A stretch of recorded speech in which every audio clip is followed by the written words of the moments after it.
Hi all, this is your 5-minute video clip on how to do an epistasis problem. If you don't know how to do a dihybrid yet, that's the most important part to start because epistasis is going to be all about how one gene is responsible for the expression of another gene. So you're going to need to FOIL out those alleles to figure out what each parent gets. A great example of this is in regards to Labrador retrievers. There's a gene that's responsible for the coat color, right? So we can have one with black fur being like the dominant trait, or we can have one with brown fur that would have the recessive trait. That's your little b. However, it's only going to be black or it's only going to be brown if it's also dominant for the expression gene. So it has to have this as well. If it doesn't have that, if it has the little e, it doesn't matter what the genotype is before that, whether it's homozygous dominant for being black, or heterozygous or homozygous recessive for being brown.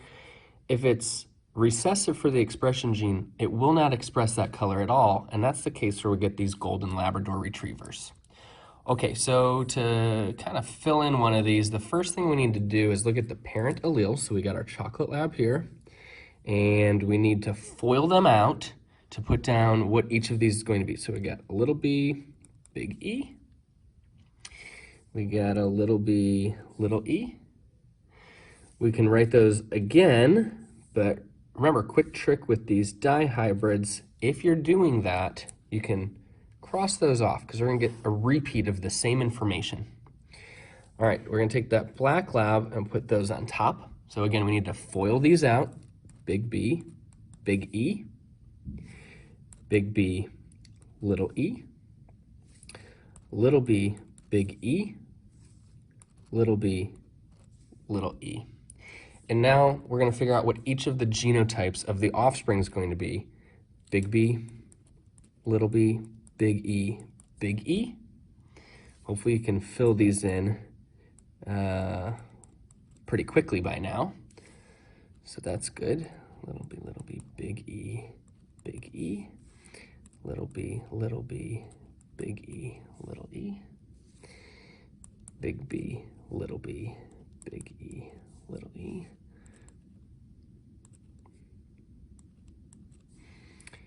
Little b, big E, little e. Little b, little e, little e. So now we need to figure out what their phenotypes are. So we're going to look at both the expression gene and the allele, or the genes for their color. First, I'd start with the expression gene. It's dominant for expression, so now I can actually consider this in the beginning. So I know that's dominant for black, so we'll have a black lab. Dominant for the expression, dominant for black, so we also have another black lab. Dominant for expression, recessive for being black, so this one will be a chocolate lab.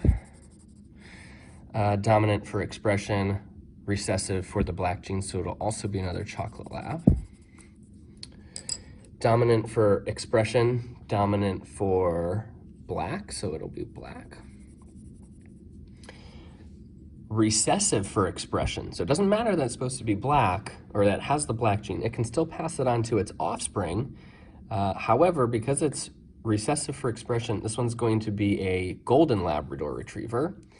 And then we've got dominant for expression and recessive for black, so that one will be brown.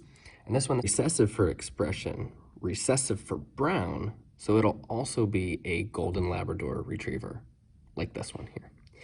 If you took the time to fill in these items, you'd have an exact copy of that, and your answer should look something like